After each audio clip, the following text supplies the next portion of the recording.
Hola, antes de comenzar con esta historia me gustaría que le hicieras like a este vídeo y te suscribas para poder subir más contenido como este. Novela. Hermana, en esta vida yo soy la reina. Episodio 338. ¿Qué clase de invitado? Mi madre falleció hace 5 años. Bianca estuvo a punto de expresar sus condolencias por reflejo medular, pero dudó un momento al pensar que esa madre podría ser la misma persona que trajo a un niño que no era hijo del cardenal de Mare sin que él lo supiera. Y su vacilación fue acertada. Cuando mi madre falleció, me dejó unas palabras significativas. Ariadne sonrió misteriosamente. Dile a tu hermano que busque mi flor favorita, y que se asegure de decirle que sus raíces están allí. A estas alturas, ya lo había dicho todo. Incluso el tonto de Hipólito lo habría entendido si hubiera escuchado tanto. Pero no fue Ariadne quien le transmitió esas palabras. El mensaje de Lucrecia, que debía ser transmitido, fue completamente ignorado. Ariadne lo escuchó y lo guardó para sí misma. El problema era que Ariadne no tenía ni idea de cuál era la flor favorita de Lucrecia. Le preguntó a su hijo, quien se suponía que debía haber escuchado esas palabras, con el pretexto de los asuntos domésticos, pero él tampoco lo sabía. Era un inútil. Por el matiz, parecía que la flor era el emblema de la familia de su padre biológico. Envié gente a investigar, pero solo había rumores de que Lucrecia se había casado con el cardenal estando embarazada a una edad temprana, y todos los que sabían quién era el padre del niño guardaban silencio. Era natural, ya que cualquiera que conociera los detalles más íntimos habría sido cercano a Lucrecia y a la familia de Rossi. Pero había una persona que podía hablar. ¿Quién es esa persona? Bianca, completamente atrapada por la oportuna pausa de Ariadne, preguntó con los ojos brillantes. Esa persona está en la casa ducal de Taranto. Estaba en mi poder. Bianca tembló con una inexplicable sensación de omnipotencia. Ariadne añadió. Es la nodriza de la difunta Lucrecia. Dicen que está trabajando en la casa ducal, haciendo trabajos humildes. Ariadne relató brevemente cómo la familia de Rossi había maltratado a la nodriza de Lucrecia durante la plaga. La duquesa Bianca se indignó. Es inaudito cómo pueden maltratar así a alguien que ha dedicado toda su vida a su familia. Para una duquesa que incluso se sentía culpable y temblaba al pedirle a su propia nodriza que se ausentara un momento, la familia Rossi realmente parecía haber tirado su humanidad al fondo del mar. Dicen que la nodriza está en la villa de verano de la duquesa, pero como los forasteros no pueden entrar, no pude investigar más a fondo. Yo iré a buscarla de inmediato. Bianca apretó los puños. Parecía dispuesta a correr a la villa de verano en ese mismo instante. ¿Pero qué pasará después de que la encuentre? Ariadne sonrió. Yo me encargaré de eso después. Como la expresión de Bianca aún mostraba curiosidad, ella le dio una pista más. Si podemos expulsar a Hipólito de la familia, el resto será pan comido. Bianca era fundamentalmente una niña inteligente. Al escuchar esta historia, pudo inferir aproximadamente lo que Ariadne pretendía. Si Hipólito fuera expulsado de la familia de Mare, se convertiría en un plebeyo nacido en el feudo de Taranto. El traslado de una persona de Taranto a San Carlo fue permitido gracias a que siguió al cardenal de Mare, quien tenía una razón válida para el traslado. Si fuera expulsado de la familia, Hipólito ya no sería un ciudadano de San Carlo. Entonces, sí. El poder sobre la vida y la muerte. Bianca tembló. Esa palabra era aterradora, pero fascinante. Era como la hermana que tenía delante. Pero todavía tenía muchas preocupaciones. Yo. No sé si debería usar tal poder. Bianca había vivido hasta ahora como la hija de un varón rural, no como una joven duquesa o la heredera de una casa ducal. Nadie le había dicho a Bianca cuáles eran sus poderes. Estaba aturdida. Todos me escucharán dócilmente, no me disuadirán. Si dicen que no. Ariadne sonrió ampliamente. Tráelos a mí. Ariadne tenía una habilidad especial para disciplinar a los miembros desobedientes de la familia. Incluso con su estatus de hija ilegítima de la familia de Mare, Lucrecia había logrado controlar a la familia, y para Ariadne, consolidar la posición de Bianca en la familia Taranto era algo que podía hacer con los ojos cerrados. Bien. Bianca asintió vigorosamente. Yo tan pronto como regrese a Taranto, registraré la villa de verano y enviaré a esa persona a la condesa de Mare. Y también a los miembros de la familia desobedientes. Ariadne añadió. Las comisuras de los labios de Bianca se crisparon. A pesar de los grandes problemas que habían ocurrido ese día, pensó que había hecho muy bien en ir a ver a Ariadne a su casa después del baile. Era el día en que su vida cambiaría. General. Por si acaso quiere escuchar. Un hombre de unos 50 años, de cabello gris y aspecto afilado, miró a su subordinado desde una lujosa silla de cuero.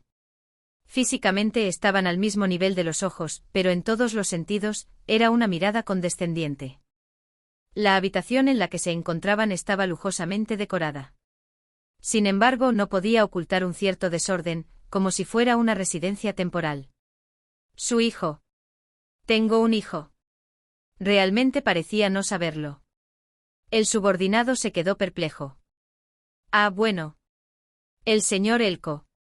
Ah, ese tipo. El hombre pareció recordarlo entonces. Con un gesto molesto despidió a su subordinado. No es importante. Ya está. Ah, bueno. Ha fallecido. Ante esas palabras, el hombre de mediana edad detuvo sus movimientos por un instante. Frunció el ceño, luego sacó un poco la comisura de los labios, y no dijo nada. El subordinado preguntó con cautela. ¿Le doy un informe detallado? El hombre de mediana edad dudó un momento y luego asintió. Dímelo. El subordinado recitó la información que había recibido. Se dice que trabajó como asistente del príncipe Alfonso de Carlo, heredero del reino etrusco, y que recientemente fue ejecutado sumariamente al descubrirse que era un espía del reino gálico. ¿Qué, un espía? Sí. Esa parte es segura. ¿No tiene nada mejor que hacer que espiar para los gálicos? No conozco los detalles más íntimos. El hombre resopló con vehemencia. Continúa. Dicen que no había nadie para reclamar el cuerpo, así que fue enterrado en el cementerio de indigentes de las afueras. Maldito bastardo.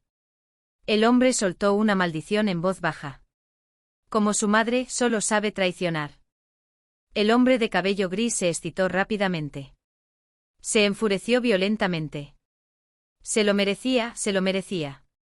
El hombre parecía estar maldiciendo a su hijo, pero en realidad estaba dirigido hacia la madre fallecida de su hijo. La madre de Elko era una mujer que el hombre había conocido en un burdel cuando era joven. Era su primer amor, pero también era mayor que él. El hecho de que ella hubiera tenido relaciones con otros hombres antes que él siempre lo atormentaba. Cuando estaba borracho solía culparla y cuestionar si el hijo que ella esperaba era realmente suyo.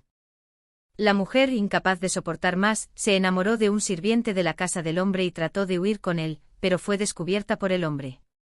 En un ataque de ira, él la golpeó hasta que ella murió. El hombre no se preocupa por lo que le sucedió a su hijo después de eso. Sin embargo, el hecho de que su hijo haya muerto parece haberlo enfurecido aún más. El príncipe etrusco, ¿cómo se atreve a ponerle una mano encima a mi hijo? No había forma de que supiera que era su hijo, y era natural ejecutar a un traidor, pero tal objeción no tendría efecto en el hombre. Era un hombre conocido por su crueldad en el campo de batalla. Su subordinado simplemente inclinó la cabeza en lugar de responder inútilmente a su general. El hombre maldijo durante mucho tiempo, maldiciendo al heredero del reino etrusco que había matado a su hijo. Solo el subordinado que estaba delante sufrió la agonía de escuchar esos insultos sin propósito. Sin embargo, nunca dio la orden de recuperar el cuerpo de su hijo, que estaba enterrado en el cementerio de indigentes. Con el regreso del duque César, el Palacio Carlo se llenó de actividad por primera vez en mucho tiempo. Su Majestad, ¿cómo está su salud? A diferencia del baile de debutantes de la duquesa de Taranto, donde había irrumpido con un aspecto desaliñado, el duque César, con el cabello pulcramente peinado y afeitado, saludó a su padre con su habitual sonrisa encantadora. El rey León III y el duque César habían tenido una relación muy incómoda la última vez que se vieron, pero eso fue hace 3 años. Las estaciones habían cambiado varias veces, y Rubina había hecho todo lo posible para suavizar las cosas. Cuando los recuerdos empezaban a desvanecerse, César apareció y actuó con toda su dulzura, por lo que León III no sintió la necesidad de ponerse a la defensiva. Jajaja, tu cara se ve aún mejor. Parece que el aire del campo me sentó bien. No es propio de alguien como tú. Si se sintió un poco de aspereza, fue porque César se hirió a sí mismo. Qué bien que la familia se reúna después de tanto tiempo. Ante esas palabras, Rubina y César sonrieron ampliamente, mientras Alfonso, que estaba sentado a la mesa, mordía una pata de faisán con expresión inexpresiva. Solo Bianca rodó los ojos con una expresión de desconcierto. León III preguntó amablemente. Entonces, ¿cuál es tu agenda para hoy? Si Su Majestad me concede su tiempo, me gustaría acompañarlo a dar una vuelta por el coto de caza después de tanto tiempo. César entrecerró los ojos y coqueteó. Si está muy ocupado, me gustaría reunirme con mis viejos amigos. Lamentablemente. León III tomó un sorbo de alcohol a plena luz del día. Aunque no bebió mucho, su rostro se veía disgustado, como si el alcohol no le sentara bien. Hoy tengo mucho trabajo, ¿no son tus viejos amigos todos unos holgazanes? Jajajaja, todos son amigos como yo. César no parpadeó ante la crítica y se rió suavemente de las palabras de su padre. Era lo que mejor hacía. León III, sin darse cuenta de que sus palabras eran críticas, intervino aún más. Oye, deja de reunirte con amigos inútiles y busca amigos más provechosos. Sí, ¿por qué no el conde Contarini? Octavio. Ese amigo es diligente, ¿no es tu amigo? César sonrió. Claro. Es un buen amigo mío. Hubo un breve silencio, pero León III no se dio cuenta. La próxima vez organizaré una reunión para que vengas y tomemos el té juntos. Rubina también sonrió extrañamente. León III parecía haber olvidado por completo que la nueva esposa del conde Contarini era Isabella de Mare, con quien César había tenido un escándalo. Seguramente lo había oído en algún lugar, pero León III estaba en una posición en la que no tenía que preocuparse por asuntos tan triviales. Rubina sugirió. ¿Qué tal si nos reunimos en pareja? Era la oportunidad perfecta para avergonzar a la joven y desagradable esposa de Octavio. Su Majestad y yo, César y los condes Contarini. No podía ocultar su emoción, esperando qué dirían y por qué discutirían los condes Contarini la noche que se reunieran todos. Matando dos pájaros de un tiro, añadió cuidadosamente lo que siempre había querido decir. Oye, César, ¿no tienes una chica decente con la que salir? Incluso la máscara impecable del duque César se rompió con esta pregunta. Soltó una sonrisa maliciosa con los labios fruncidos. Usted lo sabe. Vaya, vaya, TSK. León III chasqueó la lengua. Tú también deberías encontrar una buena mujer y formar una familia. Tu edad, a ver, no tienes ya 26, deberías haberme dado un par de nietos a estas alturas.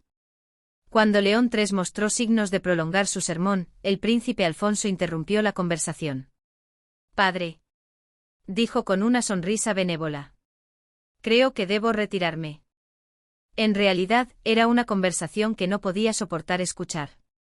Objetivamente el que necesitaba casarse y tener un heredero urgentemente era Alfonso, el sucesor del reino, no César, que solo tenía que preocuparse por sí mismo. Pero León III ignoraba por completo a Alfonso y jugaba a la familia con Rubina y César. Sin embargo, Alfonso tenía un asunto más importante que atender que discutir con León III. Tengo una cita. ¿O qué cita? El príncipe mintió deliberadamente. Invité a un huésped para que Bianca le enseñara a montar a caballo. León III no mostró mucho interés en la agenda de su hijo. No preguntó ni detuvo a Alfonso formalmente. Es bueno ver la profunda amistad entre parientes. Sí, ver rápido. Si Alfonso hubiera sido un poco más mordaz, habría dicho, ¿acaso la amistad entre parientes es mejor que la de mi padre? Pero él solo sonrió en silencio. Pero entonces César le preguntó a Alfonso. ¿Qué huésped?